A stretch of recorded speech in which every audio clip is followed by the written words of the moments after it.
Assalamualaikum warahmatullahi wabarakatuh. Baiklah anak-anak, di pertemuan kita yang ke-8 ini yaitu adalah tentang pementasan drama musikal. Sebelumnya kita sudah membahas tentang perencanaan pementasan drama musikal. Nah, di pertemuan ke-8 ini kita akan membahas pementasan drama musikal.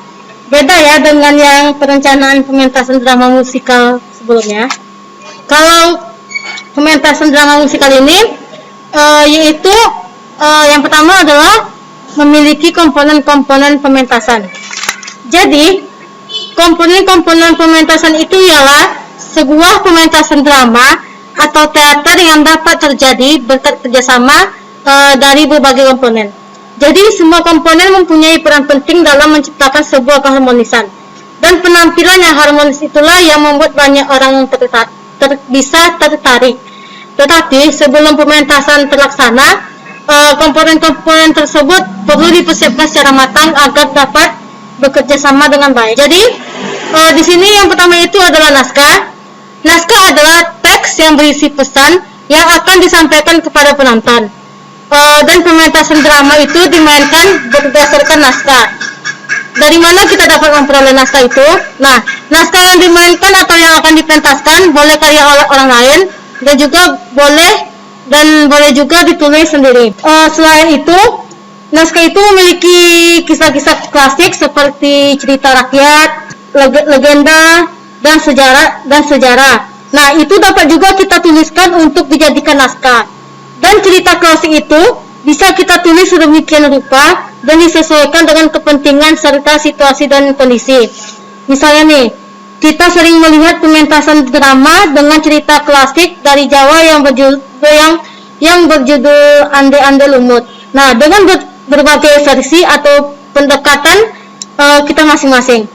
Yang terpenting adalah penonton bisa memahami maksud atau pesan dalam cerita yang akan dipentaskan. Nah, dan di sini juga ada hal-hal yang terdapat di dalam naskah, yaitu ada dialog dari tokoh, ada penjabaran tokoh, deskripsi tempat dan waktu, dan juga pembagian babak dan adegan. Di sini juga ada yang kedua, itu struktur naskah drama, yang itu ada eksposisi, konflik, komplikasi, krisis, resolusi, dan solusi. Nah, di sini Ibu akan jelaskan dulu apa itu eksposisi. Jadi, eksposisi itu adalah pengenalan masalah dan tokoh-tokoh drama. Maksudnya seperti ini. Misalnya kita tampil sebagai bawang merah, bawang putih misalnya. Dan kita harus bisa mengenal lawan peran kita masing-masing. Dan bisa kita mengenal akhlak yang akan dimainkan dari peran kita masing-masing. Apakah itu antagonis, protagonis, atau tritagonis. Dan yang kedua itu adalah konflik. Nah, konflik ini yaitu perkembangan masalah menjadi konflik. Contohnya seperti ini. Ketika kita memainkan suatu peran dalam pementasan drama tersebut, kita harus bisa mencari apa konflik permasalahan yang akan kita mainkan, dan bisa juga kita akan mencari jalan ceritanya, jalan cerita permasalahan naskah drama kita tersebut. Terus yang kedua itu adalah komplikasi. Nah, komplikasi itu ialah masalah semakin berkembang dan terjadi benturan. Maksudnya itu seperti ini. Masalah drama kita tuh harus kita kembangkan dan harus kita jadikan sebagai motivasi kita dalam bermain drama tersebut agar masalah drama yang akan kita mainkan itu semakin berkembang dan semakin naik agar banyak diminati oleh penonton. Terus yang keempat itu ada krisis. Nah, kalau krisis ini ialah mulai adanya pencarian jalan keluar untuk menyelesaikan konflik. Yang kelima adalah resolusi, yaitu persoalan mulai dapat diselesaikan. Dan yang keenam adalah solusi. Jadi solusi itu yaitu konflik berakhir, masalah selesai, dan kisah selesai. Yang kedua adalah sutradara. Jadi sutradara ini adalah orang yang paling bertanggung jawab dalam berjalannya suatu pementasan. Nah, jadi sutradara itu harus memiliki kemampuan untuk memilih pemain atau casting, mengarahkan pemain, menunjukkan ketepatan peran, mengelola permainan, dan juga menentukan penataan artistik panggung. Terus sutradara itu juga perlu bekerja sebagai sutradara itu perlu bekerja sama dengan penata rias atau make up dan penata kostum agar pemain benar-benar tampil sesuai dengan karakter tokoh yang akan diperankan. Nah, jadi sutradara itu juga perlu bekerja sama dengan penata panggung dan penata lampu agar artistiknya benar-benar dapat menunjang pementasan. Tidak lupa juga, sutradara ini bekerja sama dengan penata musik agar garapan dan ilustrasi musik yang ditampilkan benar-benar indah dan menarik. Jadi sutradara itulah tugas yang paling banyak dalam menentukan suatu drama. Nah, hal yang tidak kalah penting adalah menjalin komunikasi dengan pimpinan produksi untuk membicarakan biaya produksi dalam suatu pementasan sehingga pementasan berjalan dengan lancar dan sesuai dengan target yang diinginkan. Nah, ini adalah contoh gambar sutradara. Terus yang ketiga juga ada narator. Narator itu adalah pembawa cerita atau dapat disebut sebagai dalang dalam drama tradisional. Nah, dalam pementasan drama pada zaman dulu, narator selalu ada dan ia tidak hanya membuka dan menutup cerita, tetapi juga mengomentari peristiwa-peristiwa di tengah-tengah pementasan. Nah, dalam pementasan drama modern tersebut, keberadaan narator itu sering ditinggalkan. Nah, dan penonton langsung disajikan adegan per adegan tanpa pengantar cerita. Dalam drama radio juga, narator pasti ada karena bertugas memberikan penjelasan kepada pendengar. Nah, dan ingat, penikmat drama radio hanya mengandalkan pendengaran. Misalnya tokoh yang berambut panjang, gemulai gerak-geriknya, tersenyum manis. Nah, itu perlu disampaikan dengan kata-kata sehingga pendengar dapat berimajinasi atau membayangkan. Terus yang keempat ada pemain. Kalau pemain drama ini sering juga disebut aktor. Ada aktor laki-laki dan juga ada aktor perempuan. Aktor perempuan ini sering disebut aktris. Nah, setiap pemain mengikuti casting atau pemilihan peran yang dilakukan oleh sutradara tersebut. Nah, jadi sutradara itu harus bisa memilih pemain yang cocok untuk peran yang dibutuhkan dalam suatu penggarapan. Oleh karena itu, untuk mempermudah penggarapan dalam pemilihan pemain, sutradara harus perlu memperhatikan faktor biologisnya, psikologisnya, dan juga latar belakang dari masing-masing pemain tersebut. Nah, adapun di sini tugas-tugas yang harus dilakukan oleh pemain itu ialah menghafalkan naskah, berdiskusi dengan pemain lain, dan menghayati watak tokoh.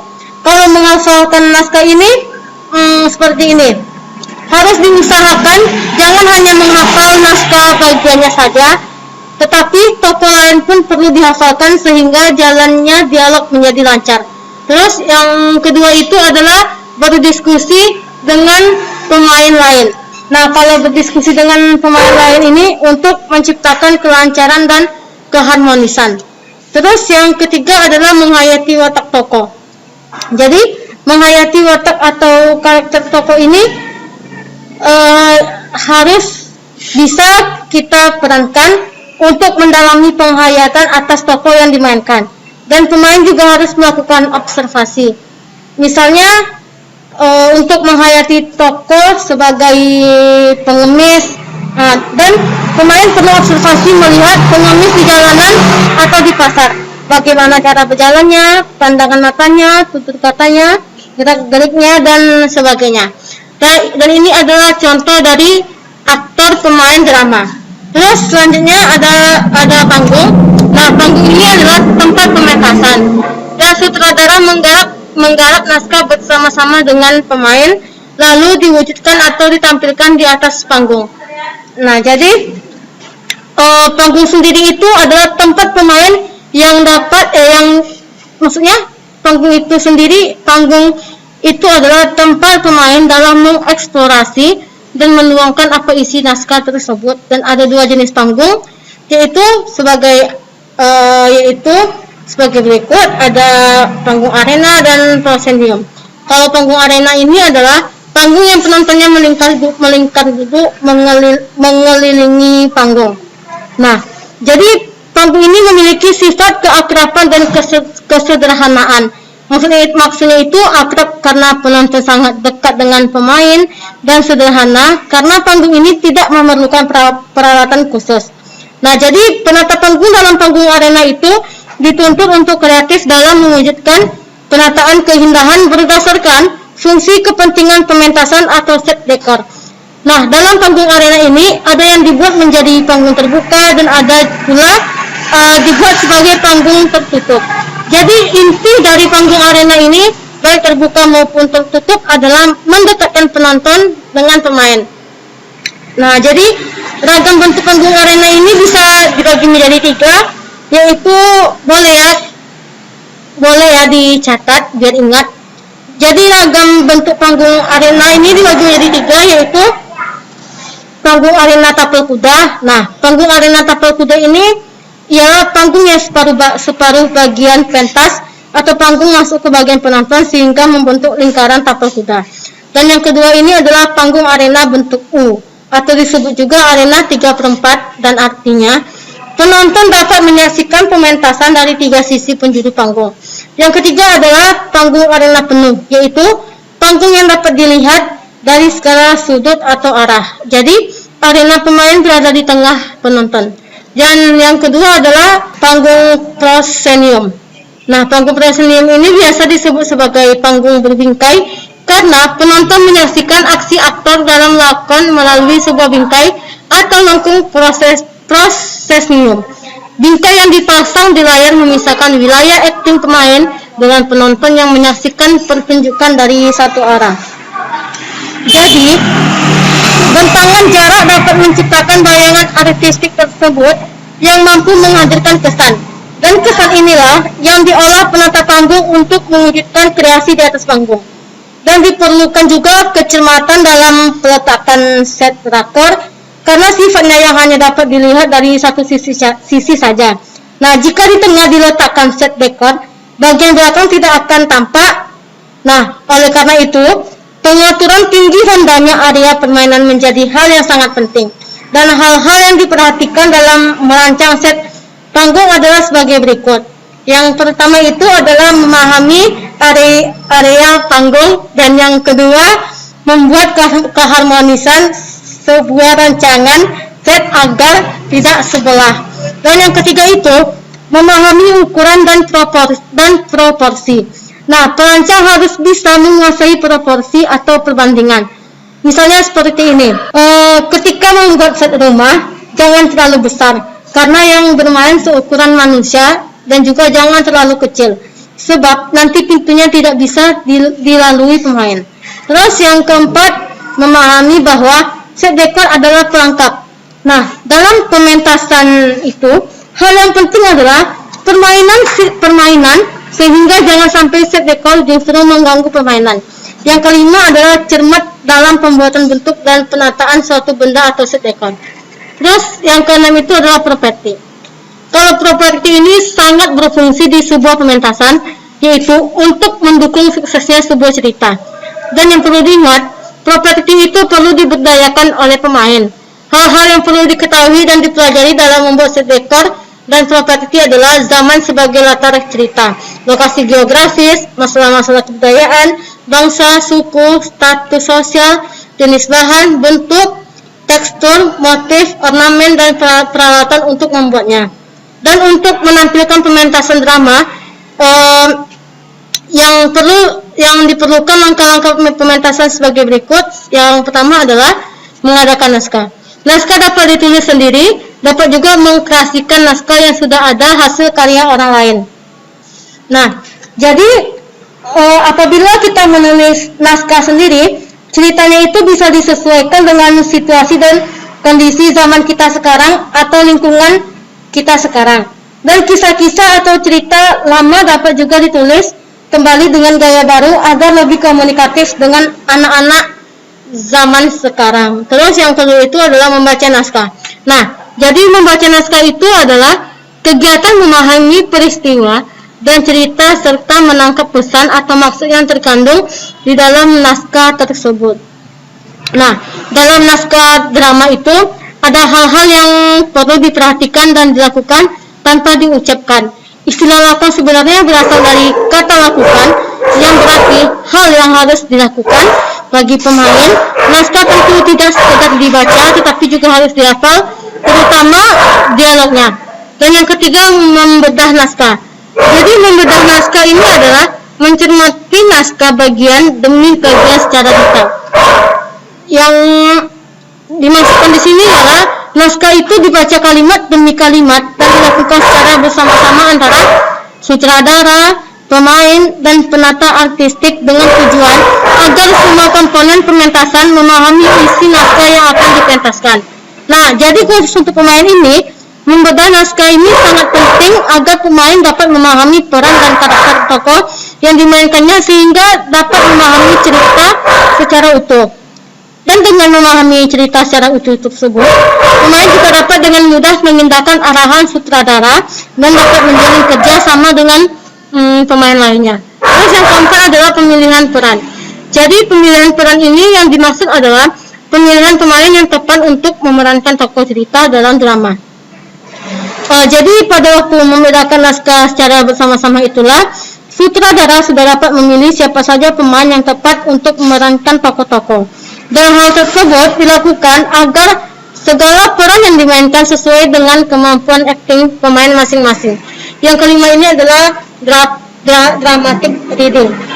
Kalau dramatic reading ini membaca dramatik, yaitu membacanya secara nyaring dan indah serta penuh penghayatan sesuai dengan karakter tokoh masing-masing. Jadi perlu diperhatikan ya masalah artikulasi atau pelafalannya, dan memerlukan juga intonasi, tempo, dan juga jeda. Pemain membaca keseluruhan naskah untuk memahami peran masing-masing. Terus yang keenam adalah mendalami peran yang akan dimainkan. Untuk menghayati peran, seorang pemain perlu mendalami karakter tokoh. Dan pemain itu perlu juga berlatih secara tidak langsung, yaitu dengan melakukan observasi. Nah, jadi dengan melakukan cara observasi itu atau melakukan pengamatan di lapangan itu harus di tengah-tengah kehidupan masyarakat. Karena pemain dapat mencontoh atau mengambil inspirasi dari kehidupan masyarakat tersebut. Dengan observasi ke pasar, contohnya seperti pemain dapat mengamati dan mempelajari peran sebagai penjual atau pedagang pasar. Yang ketujuh itu adalah mengatur teknik pentas. Jadi, pemain diatur dan diarahkan oleh sutradara dalam hal teknik pementasan. Jadi, sutradara itu harus menentukan siapa yang pertama kali muncul di atas panggung dan mengatur dialog yang tepat saat berdialog. Dan biasanya itu, sutradara itu dibantu oleh seorang asisten dan seorang pencatat yang mencatat segala perkembangan di dalam proses latihan. Yang kedelapan adalah latihan secara lengkap. Jadi tujuan latihan ini ialah memperlancar dialog yang ada dalam naskah. Jika seorang pemain lupa dialog atau pertunjukan bisa canggung, kosong, kacau, dan memalukan misalnya, nah satu pemain yang lupa bisa mengganggu pemain lain. Dan oleh karena itu, pemain harus melakukan latihan secara lengkap dan konsisten mulai dari dialog sampai pengaturan pentas. Nah, bagi pemain, latihan secara garis besar meliputi olah tubuh, olah vokal, dan juga olah rasa. Jadi, olah tubuh itu dilakukan untuk mengembangkan kelenturan, keluasan gerak, atau gestur. Kalau olah vokal ini bertujuan untuk meningkatkan power atau kekuatan vokal, ketahanan, kelancaran berdialog, artikulasi, dan juga intonasi. Dan kalau olah rasa ini dilakukan untuk memahami, merasakan, menjiwai tokoh-tokoh yang diperankan. Terus selanjutnya adalah mengarahkan dan meyakinkan semua bagian. Kalau ini baik artistik maupun non-artistik berkaitan dengan tujuan dari pementasan tersebut serta bagaimana mencapai tujuan sesuai dengan tugas dan tanggung jawab masing-masing bagian. Dan yang paling penting adalah latihan intensif dilakukan agar semua semakin yakin terhadap tujuan dan kegiatan drama secara umum dan khusus pada kegiatan pementasan tersebut. Selanjutnya itu adalah gladi resik. Jadi gladi resik ini yaitu berasal dari bahasa Jawa yang gladi itu artinya latihan atau berlatih dan resik artinya bersih. Jadi gladi resik artinya latihan atau berlatih.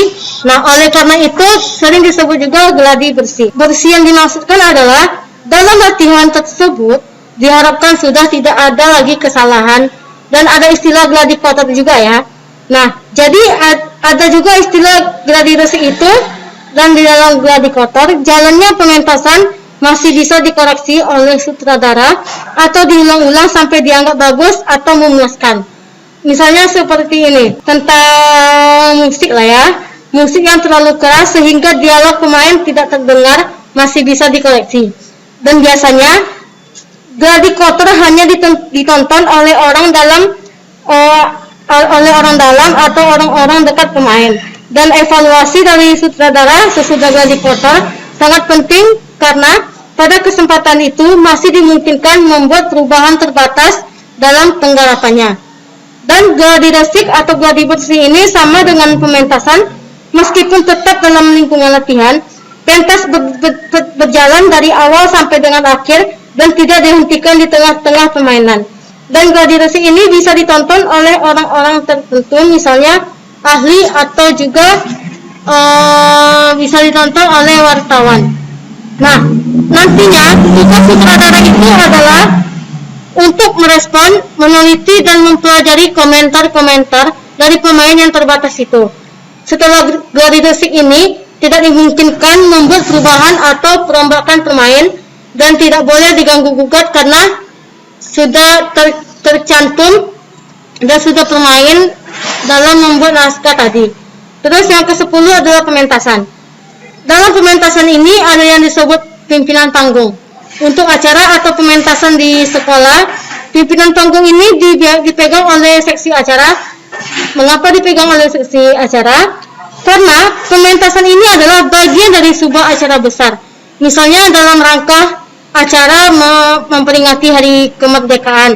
Nah, salah satunya adalah sebuah pementasan drama. Dan perlengkapan yang diperlukan untuk semua mata acara menjadi tanggung jawabnya, termasuk perlengkapan pementasan. Dan harus diingat juga, pementasan itu dilaksanakan oleh semua pemain dengan kostum dan dekorasi panggung yang lengkap bersama-sama pula dengan mata acara yang lain. Jadi perlu kecekatan dan keterampilan dalam penataan panggung. Dan yang B itu adalah bagian artistik. Di sini bagian-bagiannya itu ada yang pertama penata artistik. Jadi penata artistik ini berperan penting dalam menata panggung seperti dekorasi panggung, suara, tata cahaya, dan sebagainya. Nah, jadi penata artistik itu berdiskusi dan bekerja sama dengan sutradara untuk kesuksesan pementasan. Terus yang kedua adalah penata rias. Manfaat tata rias ini adalah untuk memperjelas wajah dan ketokohan pemain. Hal itu penting untuk membantu kesan dalam berakting dengan menata penampilan lainnya. Nah, jadi mengapa tata rias pemain di atas panggung dibuat tebal? Karena hal itu aktor di atas panggung dilihat langsung oleh penonton dari jarak dekat hingga jauh. Dan penata rias itu juga perlu memperhatikan karakter tokoh yang dimainkan seorang pemain. Misalnya, bagaimana membuat seorang pemain menjadi tampak tua, bermata sayu, lusuh, dan lelah untuk menggambarkan tokoh pengemis yang kelelahan. Dan selain itu, ada juga tata rias yang berkaitan dengan fantasi.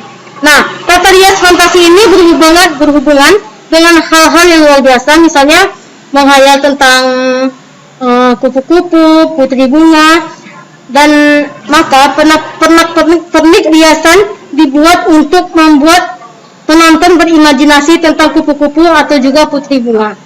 Nah, tata rias akan semakin tampak jelas dan berkarakter apabila berpadu dengan tata kostum dan juga tata cahaya. Terus yang ketiga itu adalah penata kostum. Kalau tata busana atau kostum dalam panggung itu berguna untuk membantu pemain untuk menandakan dan menonjolkan karakter tokoh. Pemain yang memainkan tokoh tertentu harus menggunakan kostum yang sesuai dengan cerita. Nah, ternyata kostum itu juga harus memerlukan pengamatan terhadap peran para pemain juga. Jangan sampai nantinya kostum yang dikenakan terlalu sempit atau terlalu longgar sehingga mengganggu kenyamanan dalam bermain. Ukuran kostum itu berkaitan dengan gerak-gerik pemain, bahkan juga pemilihan bahan dan model kostum pun perlu didiskusikan dengan pemain. Seperti halnya dengan tata rias tadi, kalau tata busana ini pun ada juga tata busana fantasinya. Kalau maksudnya itu adalah kostum yang dapat membangkitkan fantasi, daya hayal dan imajinasi yang luar biasa. Contohnya seperti busana Gatot Kaca yang bisa terbang dan seperti Superman, kupu-kupu, ular, pangeran kodok dan juga sebagainya. Oleh karena itu juga diperlukan juga aksesoris sebagai pelengkap busana. Kalau dalam tata busana fantasi ini misalnya untuk membuat sungut kupu-kupu, kita bisa menggunakan bendo yang dihias menyerupai sungut tersebut. Jika ingin terlihat fantasi burung atau kakak misalnya, kepalanya bisa menggunakan aplikasi topi yang dirancang sedemikian rupa. Terus yang keempat itu ada tata cahaya. Dengan adanya cahaya, kita dapat melihat sesuatu demikian juga dalam sebuah pementasan. Jadi pada zaman dulu, tataran itu sangat sederhana dan pementasan drama yang penting dapat dilihat oleh penonton. Jika siang hari ada cahaya matahari, pementasan pada malam hari dapat memanfaatkan sumber cahaya yang lain, misalnya menggunakan lilin atau obor. Dan mungkin juga sampai sekarang ada pementasan yang menggunakan cahaya listrik. Jadi dalam perkembangan warna-warni lampu dimanfaatkan juga dalam pementasan drama. Selain berefek keindahan, cahaya sangat penting pada sebuah pementasan karena untuk menunjukkan suasana dan merangsang pemain menjiwai karakternya. Misalnya, cahaya redup untuk menggambarkan suasana sedih dan muram. Terus cahaya terang untuk melukiskan kebahagiaan dan cahaya kemerahan untuk menggambarkan kemarahan dan juga cahaya kebiruan untuk menunjukkan keromantisan dan sebagainya. Dan juga cahaya ini bisa dibentuk berdasarkan kebutuhan dramatik adegan. Nah, yang kelima itu adalah tata musik. Musik berawal dari bunyi. Jadi, musik tidak selalu langsung mengarahkan pada sebuah aransemen lagu dan berbagai alat musik. Jadi, berbagai sumber bunyi itu yang diatur sedemikian rupa dapat dijadikan sebagai musik. Musik dalam sebuah pementasan drama itu sangat penting. Nah, dan di sini juga saya akan jelaskan itu fungsi musik dalam pementasan drama adalah untuk yang pertama itu untuk menarik perhatian penonton, terus untuk pengiring pergantian adegan, dan untuk memperkuat suasana misalnya sedih, bingung, tegang, gembira, lucu dan sebagainya. Dan juga untuk memberi gambaran suasana tempat, misalnya musik gamelan untuk memberi gambaran tempat atau latar cerita dari Jawa. Terus yang selanjutnya untuk memberi gambaran waktu atau zaman, misalnya pementasan drama perjuangan dengan memanfaatkan lagu-lagu perjuangan, merebut kemerdekaan dengan aransemen tempo dulu yang masih sangat sederhana.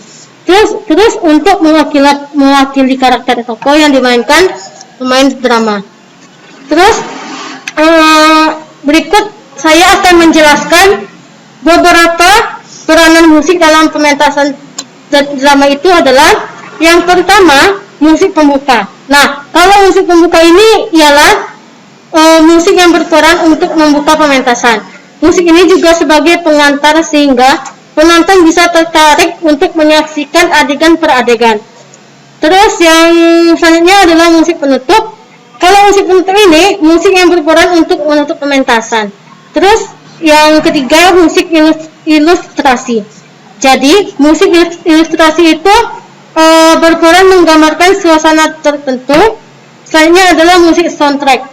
Jadi musik soundtrack ini ialah musik yang melekat pada pementasan drama tersebut. Biasanya musiknya diaransemenkan dalam sebuah lagu.